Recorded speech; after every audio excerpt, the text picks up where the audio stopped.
नमस्कार, मी प्रोफेसर प्रशांत ठाकरे तुम्हा सर्वांचं माझ्या यूट्यूब चॅनलवरती स्वागत करतो। आजचा आपला पॉईंट आहे ट्रिगोनोमेट्रिक फंक्शनचा। ट्रिगोनोमेट्रिक पॉईंट आहे आपला। तर याच्यामध्ये आपण काय बघणार आहोत आज की तुम्हाला सर्वांना माहिती आहे की फर्स्ट कॉलममध्ये आपले सगळे जे ट्रिगोनोमेट्रिक फंक्शन असतात ते कसे असतात, तुमचे पॉझिटिव्ह असतात। सेकंडमध्ये साइन आणि कोसेक पॉझिटिव्ह असतो, थर्डमध्ये टॅन आणि कॉट पॉझिटिव्ह असतो आणि फोर्थ कॉलममध्ये कॉस आणि सेक पॉझिटिव्ह। आता हे नेमकं कसं ठरवलं गेले ते आपण बघणार। तर याच्यामध्ये बघा आपण काय करणार, या ठिकाणी आपला तुमचा काय झाला, ओरिजिन झाला, सेंटर झाला, लक्षात ठेवायचं। मग आपण इथे एक रेडियस घेणार, इथे एक रॅन्डम पॉईंट मी काय घेणार पी, रेडियस काय घेणार इथं आपली 1 घेणार, लक्षात ठेवायचं।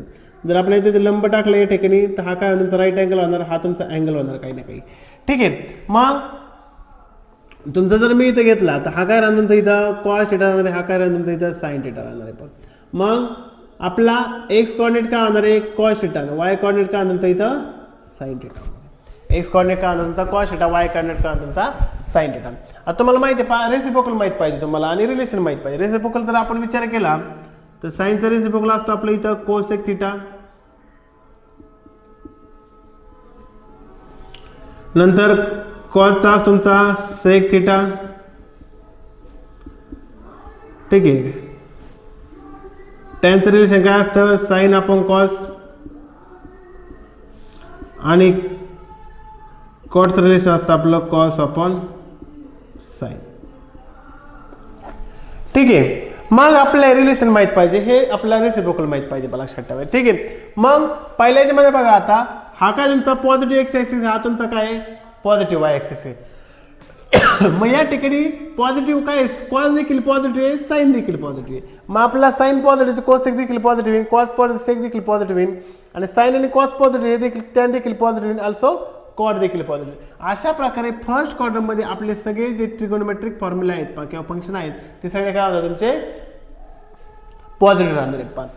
नंतर आला आपला सेकंड क्वाड्रंट। सेकंड क्वाड्रंट मध्ये जर आपण विचार केला तर तुमचा एक्स ॲक्सिस काय असणार आहे निगेटिव्ह असणार आहे या ठिकाणी, आणि वाय ॲक्सिस काय असणार तुमचा इथं, हा वाय ॲक्सिस काय असणार तुमचा पॉझिटिव्ह असणार आहे। मग दुसऱ्या क्वाड्रंट मध्ये काय इम्पॉर्टंट तुमचा साइन थीटा, हा पॉझिटिव्ह आणि त्याचा रेसिप्रोकल फक्त कोणता तुमचा कोसेक थीटा। हे दोन्ही काय असणार पॉझिटिव्ह असणार आहे, बाकी सगळे काय निगेटिव्ह असणार आहे। का कॉस थीटा ऑलरेडी निगेटिव्ह म्हटले, सेक देखील निगेटिव्ह येईल, यातला एक निगेटिव्ह म्हटलं तर हा काही तुमचा इथं निगेटिव्ह येईल, ऑल्सो याचा भागाकार, याचा भागाकार देखील निगेटिव्ह येईल। मग सेकंड क्वाड्रंट मध्ये काही तुमचा साइन आणि कोसेक काही तुमचा इथं पॉझिटिव्ह येईल, सो हा पॉझिटिव्ह। नंतर तुमचा काय इथं निगेटिव्ह एक्स ॲक्सिस म्हणजे मायनस कॉस थीटा आहे, ऑल्सो पहा इथं तुमचा निगेटिव्ह ॲक्सिस म्हणजे काय तुमचे मायनस साइन थीटा आहे, ठीक आहे। मग या ठिकाणी कॉस थीटा निगेटिव्ह म्हटल्यानंतर कोसेक देखील निगेटिव्ह राहणार, साइन थीटा निगेटिव्ह म्हटल्यानंतर सेक देखील निगेटिव्ह राहणार, लक्षात ठेवायचं, ठीक आहे। सेक देखील मग आपल्या इथे टॅन थीटा घेतला आपण, मग टॅन थीटा मायनस मायनस काय होणार प्लस होणार, काय होणार प्लस होणार। या ठिकाणी टॅन थीटा आणि तुमचा कॉट थीटा हे दोन्ही काय असणार बघा, तुमचे थर्ड क्वाड्रंट मध्ये काय असणार पॉझिटिव्ह राहणार आहे, ठीक आहे। आता आपला शेवटचा क्वाड्रंट, शेवटच्या क्वाड्रंट मध्ये आपण विचार केला, शेवटच्या क्वाड्रंट मध्ये cos theta positive x axis वरती आहे आणि हा पहा इथं पॉझिटिव्ह एक्स ॲक्सिस वरती आहे आणि साइन थीटा तुमचा निगेटिव्ह वाय ॲक्सिस वरती पहा। मग या ठिकाणी काय तुमचा पॉझिटिव्ह कॉस थीटा आणि त्याचा रेसिप्रोकल काय तुमचा सेक थीटा, हे दोन्ही काय तुमचे पॉझिटिव्ह, बाकी सगळे काय आहे तुमचे निगेटिव्ह येणार आहेत। पहा अशा प्रकारे आपण काय शिकलो की फर्स्ट क्वाड्रंट मध्ये आपले 7 ट्रिगोनोमेट्रिक फंक्शन आहेत, 7 ट्रिगोनोमेट्रिक फंक्शन जे असणार ते काय असणार आहेत पॉझिटिव्ह असणार आहेत। सेकंड मध्ये साइन आणि कोसेक पॉझिटिव्ह असणार आहेत, थर्ड मध्ये टॅन आणि कॉट पॉझिटिव्ह असणार आहे आणि लास्ट मध्ये कॉस आणि काय तुमचा सेक पॉझिटिव्ह राहणार आहे। पहा व्हिडिओ आवडल्यास चॅनलला नक्की सबस्क्राईब करा, कमेंट करा, फॉलो करा, धन्यवाद।